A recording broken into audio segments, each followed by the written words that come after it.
Hello guys, good evening. তোমরা কেমন আছো? আশা করি ভালো আছো অ্যান্ড আমি অনেক ভালো আছি। আমার নতুন একটা মিনি ব্লগে তোমাদের সবাইকে ওয়েলকাম। অ্যান্ড আজকে যেহেতু ছিল অষ্টমী, তাই তোমাদের সবাইকে জানাই শুভ মহা অষ্টমী। আমরা যেহেতু সকালবেলা ঘুরতে যাইনি, আমরা যেহেতু রাত্রে যাচ্ছি, তাই তোমাদের সাথে ভাবলাম যে শেয়ার করি সব কিছু, যে কোথায় যাব। অ্যান্ড আমি নতুন হেয়ার কাট করেছি, সেটাই তোমাদের সাথে দেখাচ্ছিলাম। অ্যান্ড দিদি মেহেন্দি এঁকে দিয়েছে, সেটাও তোমাদের সাথে শেয়ার করছিলাম। যে অবশ্যই মেহেন্দিটা কেমন হয়েছে অবশ্যই কমেন্ট করে বলবে। আমার দিদি অনেক সুন্দর মেহেন্দি আঁকতে পারে। অ্যান্ড আমার রেডিও কমপ্লিট, আমাকে কেমন লাগছে অবশ্যই কমেন্টে বলবে। অ্যান্ড আমার দিদিও রেডি হয়ে গেছে, অ্যান্ড আমার মারও রেডি কমপ্লিট।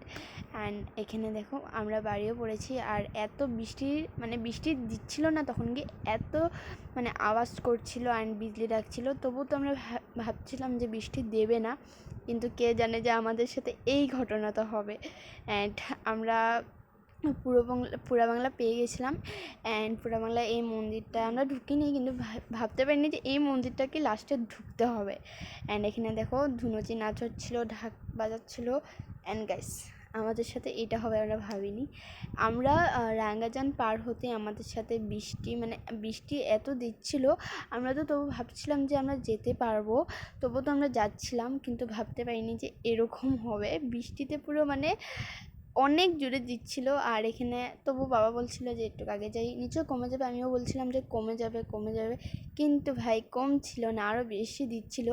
তাই দাদা বললো, দিদি সবাই বলছিল যে গাড়িটা ঘুরিয়ে নেওয়া হোক। অ্যান্ড আমরা গোলাঘাট থেকে আমরা ঘুরিয়ে, আমাদের অনেক খারাপ লাগছিল, কিন্তু কি করা যাবে, অনেক জোরে বৃষ্টি দিচ্ছিল। আর রাস্তার মধ্যেও মানুষ ছিল না।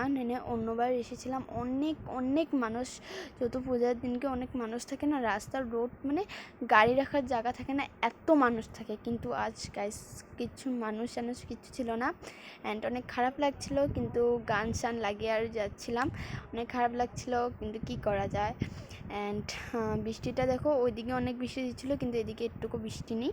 গোলাঘাট টু রাঙ্গাজানে অনেক বৃষ্টি, বাট বলতে পারো দইগুরুম থেকে আমাদের এখানে অবধি বৃষ্টি ছিল না, কিন্তু অনেক খারাপ লাগছিলো। বৃষ্টি যখন এদিকে ছিল না, বাবা বলছিল যে চল ঘুরে যাই, তো কী করা যাবে।